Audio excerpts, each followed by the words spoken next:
Hey everybody, and welcome to this tutorial video where I'm going to be talking about the coronavirus and the little that I have learned during this period of 2020. Through my research, through my interactions, from finding out from other people who are educated about the virus, I myself then took up the precautions and the liberty of sharing this information.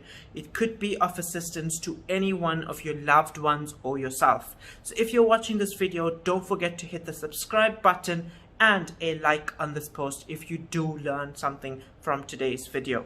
So today I'm going to be talking about the coronavirus, and this has taken up our 2020. The year has passed by, we're going to be entering December, and just a quick tip as to what exactly the virus is, what's the expectation, because trust me guys, there are some of you around the globe who are still treating it as, one of those things. It has lasted across for 2020 and it doesn't seem to be getting any better anytime soon. Yes, there is a vaccine, but again, we cannot at this point be relying on the vaccine and its production. We should in ourselves be taking the precautionary measures in order to protect ourselves, our health, and our loved ones. So before we move on into what exactly we should be doing when the virus is in our family, in our household, or in ourselves, we want to know what exactly is a virus. So just a very quick overview, coming back from a microbiology background, I think it's very important for everybody to understand that viruses are non-living. So did you ever question yourself as to why do we have to social distance? Why do we have a lockdown happening in our country? For wherever you may be, it is a global pandemic, and people all over the world are able to relate to this topic of coronavirus. So why do we social distance? Why do we have to lock down? Because the reason for actually social distancing is to stay away from the virus finding a host. Without a host, the virus cannot replicate. It cannot make more copies of itself.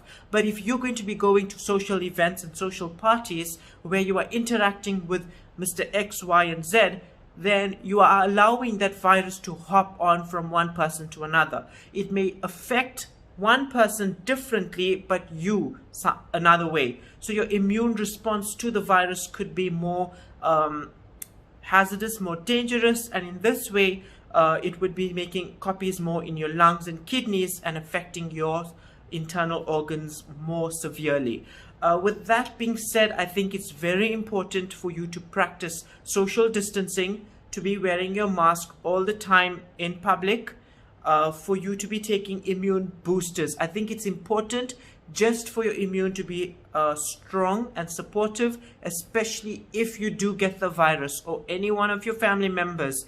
Your immune is able to fight the virus off, because remember, this is not a bacteria where you would require an antibiotic. This is waiting for a vaccine, and a vaccine is a weakened form of the virus itself. And right now, scientists across the globe, Pfizer has made up a 90% approved vaccine for the COVID-19. But right now, it takes time to get that approved because we don't know what the effects of taking the virus are over time.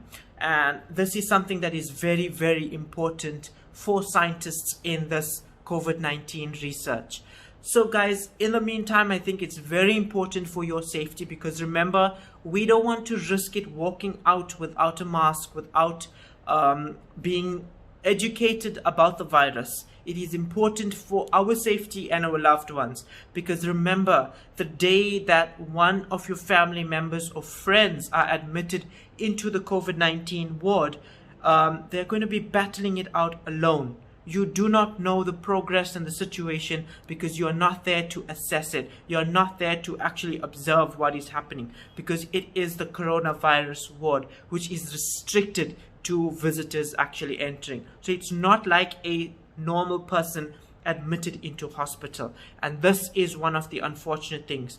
You could potentially lose loved ones in that situation. We don't want that to happen. And, one of the most important things is to constantly develop your breathing activity. So if you do feel that you have developed symptoms, I do understand that people may be asymptomatic, but if you are observing any of the symptoms of the coronavirus, that is the high fever, nausea, body aches, anything of this nature, sore throat, you should act on it fast. Go and get a test to confirm that you are now, COVID positive. Start taking all of your breathing activities, start to inhale steamed water, start to actually increase your lung capacity. Sleep on your tummy, inhale, exhale, because it actually builds your lung capacities on the back, because this is where you would start to get higher oxygen concentration levels, and this is very important. Use an oximeter if you have one to constantly check your oxygen levels, because that's a good indication as well.